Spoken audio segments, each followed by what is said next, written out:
Альхамдулилля, вассаляту вассаламу аля расулилля. Ассаламу алейкум ва рахматуллахи ва баракату. Құрметті бауырлар, барша мақтаулар, пәктеулер тек қана Раббымыз жалғыз Алла ғана тән. Оның сүйікті елшісі Мұхаммед Мұстафа саллаллаху алейхи уассаламға Алланың саулат пен игіліктері болсын.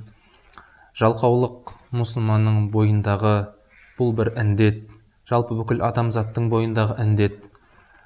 Діни мәтіндерде, Құранның аяттарында, хадистерде пайғамбарымыз саллаллаху алейхи уассалам, Раббымыз өз аят хадистерінде мұсылмандарды еңбекті сүюге, амал етуге, бос уақыттарын тиімді дұрыстап пайдалануға әрқашан үндеген. Қасиетті Құранда Тәуба сүресінде Алла Тағала: "Қул иъмалу фасайараллаху амалакум ва расулуху вал муъминун". Ей Мұхаммед саллаллаху алейхи уассалам, сен оларға, мұсылмандарға айт, олар амал етсін. Шында амалдарын Алла және елшісі және барша мұсылмандар көреді деп айтқан.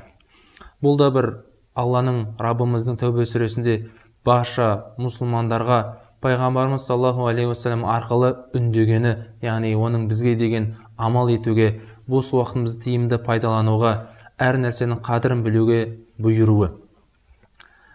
Ибрахим ибн Адхам деген хиджраның 2-ші жылы өмір сүрген үлкен табиғин, ғалым, әтбаға табиғин ғалым кісі. Ол кісі Мекке қаласына зиярат етіп барған кезде мешіттің ішінде шықпай, ертелі кеш ғибадатпен шұғылданған бір кісіні көреді.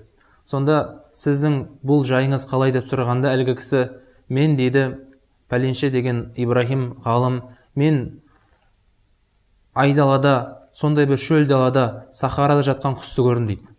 Сол құс, дейді, ол аяғы да, қанаттары да сынған екен. Сол құсқа, дейді, әр өткен құс бір құс тамағын, бір құс суын әкеп беріп, сол құс сол жерде өмірін сүріп, Алла берген ризықтарын тауып жеп жатыр екен, дейді. Мен осы құсты қарадым да, неге мен осы құстан кемім бе? Мен құлшылық қыла берсем де, ғибадатты құлшылық қыла берсем де, ризық табу мәселесін, ақшаны, нәпақаны ойламай қойсам да болады екен. Алла Тағала мына бір құсқа тамақ тауып бергендей, маған да тамақ тауып береді деп, мен тек қана құлшылыққа ғана кірістім деп айтқан екен. Сонда Ибрахим ибн Адхам, Алла Тағала ол кісіні өзінің мейіріміне бөлесін: "Сен неге жатқан құс секілді болғың келеді? Неге сен соларға ризықтың келуіне себепкер болған, ұшып кеп суын, тамағын әкеп беріп жатқан құстар секілді болмайсың ба?" деп ол кісіге кеңес берген екен. Әлгі кісі шынында да сол кезде өзінің ісі қателік екенін ойланып қалған екен. Біз әлгі ризықтың келуіне себепкер құс секілді болуымыз керек. Жалқаулық адам бойындағы өте бір үлкен індет. Қазекең, біздің ата-бабаларымыз жалқаудың ертеңі таусылмас дейді. Али, пайғамбарымыз саллаллаху алейхи уассалам күйеу баласы, өзінің бір сөзінде, Алла ол кісіге разы болсын, бүгінгі күннің жұмысын ертеңге қалдыру, ертеңгі күннің жұмысын бүгін істеу, ол үлкен қателік екенін айтқан. Яғни әр адам әр істі өзінің орнымен ғана істеу керек. Бүгінгі жұмысты тек қана бүгін ғана істеу керек. Ертеңгі жұмысты ертең істеу керек.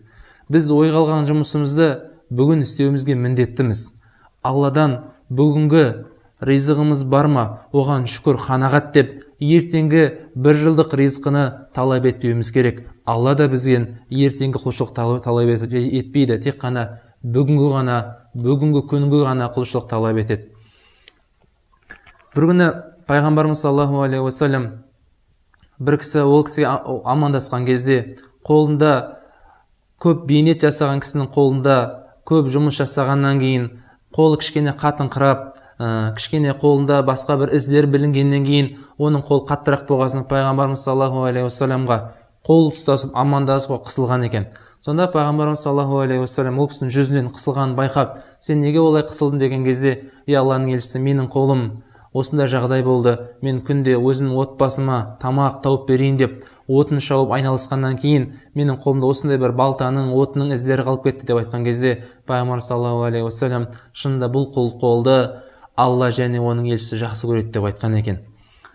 Басқа бір хадисінде Алла елшісі пайғамбарымыз саллаллаху алейхи уассалам: "Шынында Дәуд, Алланың елшісі, өзінің қолынан басқа тамақты, өзінің қолынан тапқан тамақты ғана жейтін екен, жейді" деп айтқан. Яғни өзінің қолынан тапқан тамағы деп тұрғаны, оның өзінің шынайы түрде еңбегі бар, ақиқатты түрде ол жерде оның тамақтың, нанның алдына келуге еңбегі, күші кеткен адам оның нығметтің қадірін біледі. Ал енді адамға жалқаулықпен, басқамен бір адам еріншектікпен жатқанда да бірақ оған бір нығмет Алла Тағала жіберсе, ол оның қадіріне жете бермейді. Мұсылман адам жалқаулықтан, еріншектіктен әрқашанда алшағырақ болу керек. Бос уақытын өте тиімді пайдалануға әуес болу керек. Өйткені пайғамбарымыз саллаллаху алейхи уассалам хадисінде қиямет күні құлдың екі аяғы қозғалмайды, қашан ол 4 сұрақтан сұралғанша дейді. Бірінші сұрағы өмірін қалай өткізді, немен өткізді өмірін. Екіншісі ол денсаулығын, денесін қалай өткізді, денсаулығына жақсылап қарады ма. Үшінші, өмірде амалы қандай болды. Төртіншісі, әрине дүниені қайдан тапты, қайда жұмсады деген 2 сұрақ болады екен.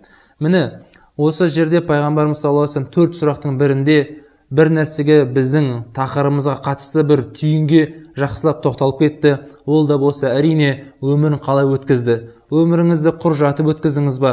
Қоғамға, адамзатқа, өзіңіз туған жеріңізге, отаныңызға пайдаңыз тиді ме, тимеді ме? Міне пайғамбарымыз саллаллаху алейхи уассалам бұл хадистің өзінен осы нәрсені де көздеп, осы нәрсені де ишара мен сілтеме жасап білдіріп кетіп отыр.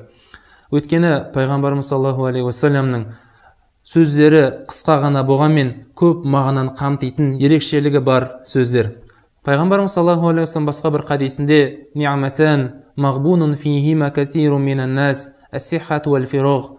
2 нығмет бар, баршамызға белгілі үлкен нығметтер. Адамдардың көпшілігі осы 2 нығметтің қадірін білуде өте немқұрайлы. Біріншісі денсаулық, екіншісі бос уақыт дейді.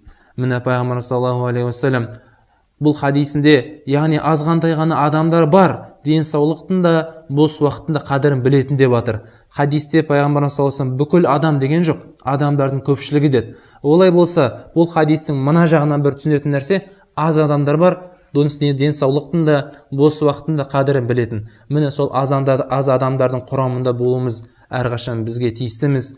Өйткені біз уақыттан сұраламыз, өмірден сұраламыз, жастық шағымызды қалай өткіземіз, одан сұраламыз. Одан кейін қоғамға, мұсылмандарға пайдамыз тиді ме, міне одан да сұраламыз. Өйткені пайғамбарымыз саллаллаху алейхи уассалам басқа бір хадисінде адамдардың ең жақсысы адамдарға пайдалысы деп айтқан екен. Міне сіз адамдарға пайдалысыз ба, адамдар ішіндегі ең жақсы өзіңіз боласыз.